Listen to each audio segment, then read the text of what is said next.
Halo, perkenalkan nama saya Berliana Putri Muhayyam dengan NIM 2105045010004 dari Prodi Pendidikan Bahasa Jerman.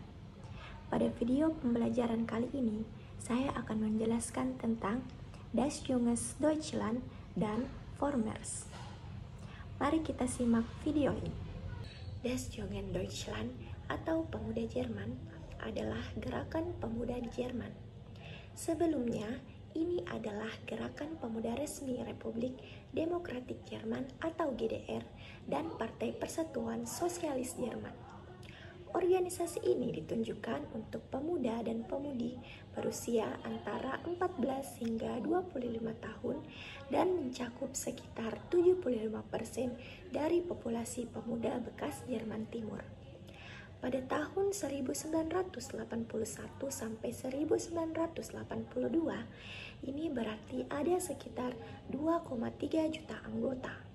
Setelah berakhirnya Perang Dunia yang Kedua dan secara resmi didirikan pada tanggal 7 Maret 1946 di bawah kepemimpinan Erich Honecker yang masih muda. Awalnya FDJ dikembangkan oleh komunis sebagai organisasi pemuda yang secara semuanya non-politis yang akan beroperasi di keempat zona Jerman yang diduduki. FDJ dirancang untuk menjadi organisasi pemuda bebas dan demokratis, di mana para antifasis muda akan bekerja sama untuk membangun kembali tanah air mereka di bawah nama Pemuda Jerman Bebas atau Freie Deutsche Jugend. Nama organisasi ini terinspirasi oleh gerakan pemuda Jerman bebas yang dibentuk oleh antifasis Jerman muda di Praha, Paris, dan London. Terbuka untuk mereka yang berusia antara 14 hingga 25 tahun. FDJ sangat penting dalam mempersiapkan pemuda Jerman Timur untuk kehidupan dewasa yang matang sesuai dengan rute sekolah, pelatihan vokasional, dan keanggotaan dalam partai serta jabatan kantor yang disetujui secara resmi. Pada tanggal 25 April 1957 dalam sesi ke-16 FDJ, Dewan Pusat menyatakan FDJ sebagai organisasi pemuda sosialis resmi. FDJ menetapkan pedoman politik yang dalam teori menjadikannya kekuatan yang ada di semua aspek kehidupan manusia di GDR. Organisasi FDJ dapat ditemukan di semua lapisan masyarakat Jerman Timur meskipun dengan jumlah yang sangat bervariasi, mulai dari sekolah dan universitas, pertanian kolektif, toko dan lingkungan tempat tinggal, hingga angkatan bersenjata dan polisi rahasia. Deutschland atau Jerman Muda adalah gerakan sastra yang berkembang di Jerman pada tahun 1830-an hingga 1840-an. Gerakan ini terutama terdiri dari sekelompok penulis muda yang berusaha mempromosikan liberalisme, nasionalisme, dan reformasi sosial melalui karya-karya mereka. Adapun beberapa latar belakang penting yang membentuk gerakan ini adalah: yang pertama, restorasi dan konservatisme. Setelah kekalahan Napoleon pada tahun 1815, Eropa mengalami periode restorasi di mana negara-negara berusaha mengembalikan tatanan lama.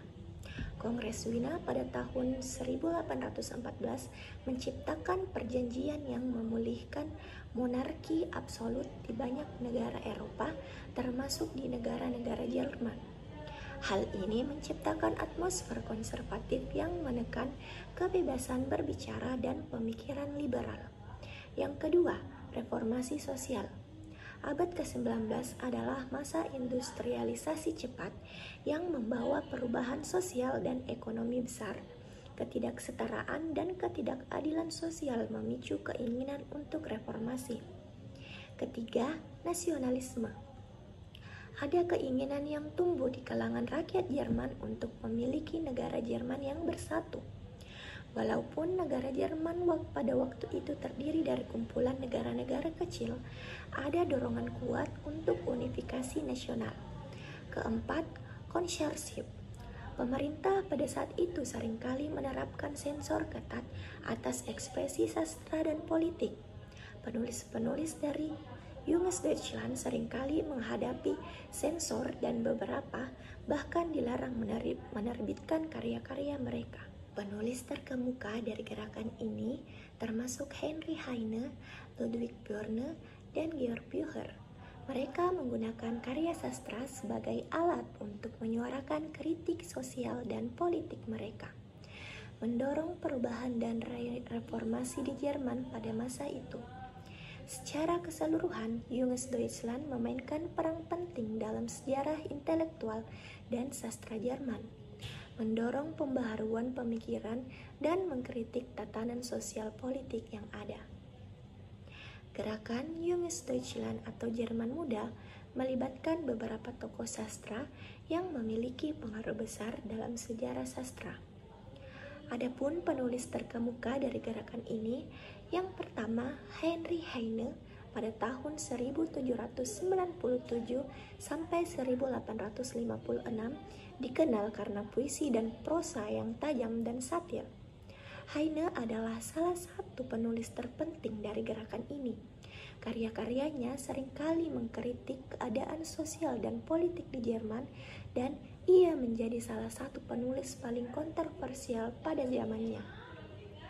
Yang kedua, Ludwig Bjorne pada tahun 1786 sampai 1837 sebagai esais dan kritikus. Bjorne menggunakan karyanya untuk menyerang konservatisme dan mendukung ide-ide liberal. Ia dikenal karena gaya tulisannya yang agresif dan seringkali polemik. Yang ketiga adalah Georg Bücher. Meskipun hidupnya singkat, Bücher meninggalkan jejak yang mendalam dalam sastra Jerman. Dikenal terutama karena drama-dramanya seperti Dantostown dan Wojciech. Karya-karyanya menggali ketidaksetaraan sosial dan kekejaman manusia. Keempat, Carl Gustav.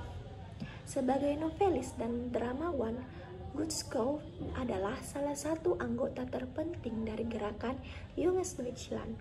Novelnya Welle die Zweiflerin dianggap kontroversial dan menyebabkannya dijebloskan ke penjara karena dianggap menggeronggong moral masyarakat. Yang kelima, Theodor Mühl. Pada tahun 1808 sampai 1861, sebagai kritikus sastra dan teoretikus Mühl berusaha memformulasikan ide-ide estetika dari gerakan ini. Dan yang terakhir adalah Heinrich Laube. Sebagai penulis dan teater, Laube mempromosikan ide-ide liberal dan nasionalisme melalui karyanya. Tokoh-tokoh ini dan karya-karyanya tidak hanya mempengaruhi sastra, tetapi juga mendorong perubahan sosial dan politik di Jerman pada masa itu. Yang kedua yaitu Vormers, artinya sebelum Maret, merujuk pada periode sejarah Jerman yang berlangsung dari kira-kira tahun 1815 hingga 1848. Nama ini merujuk pada bulan Maret 1848 saat revolusi liberal besar-besaran pecah di banyak negara Eropa termasuk di Jerman. Adapun latar belakang sejarah periode Vormers, yang pertama Kongres Wina. Setelah kekalahan Napoleon, pemimpin-pemimpin Eropa berkumpul di Wina untuk merundingkan tatanan baru untuk Eropa. Kongres ini memulihkan monarki-monarki yang didepak Napoleon dan menciptakan sistem keseimbangan kekuasaan untuk mencegah ambisi imperialistik di masa depan.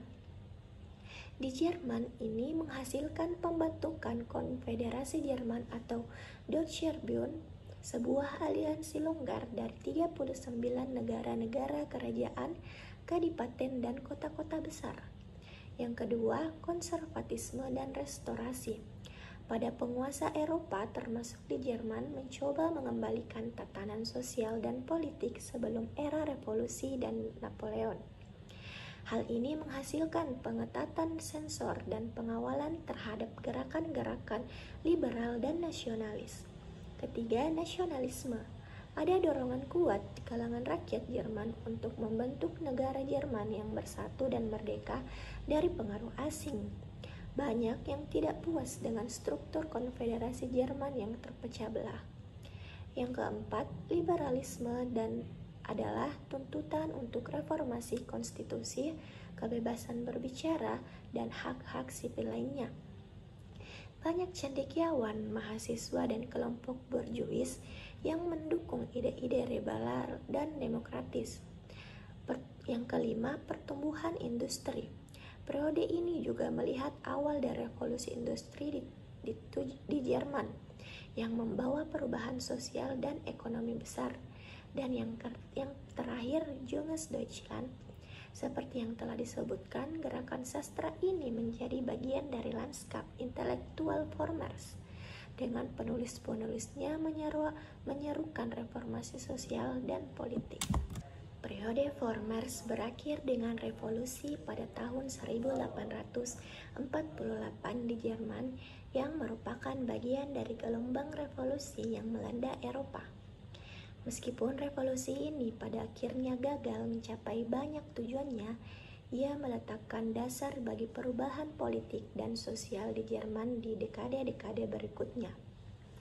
Vormers merujuk pada masa pra-revolusi Jerman pada tahun 1848.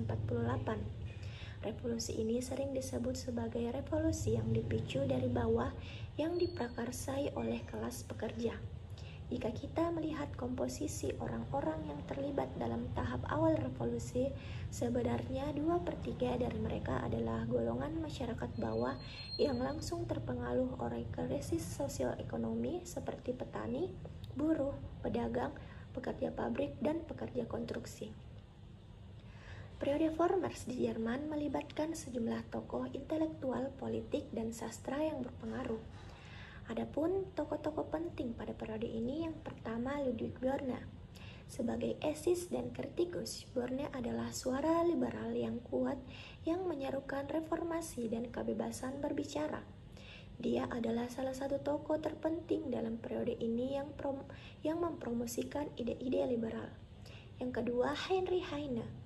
Salah satu penyair terbesar Jerman, Heine menggunakan puisi dan prosa satirnya untuk mengkritik konservatisme dan otoritarisme dari rezim yang ada.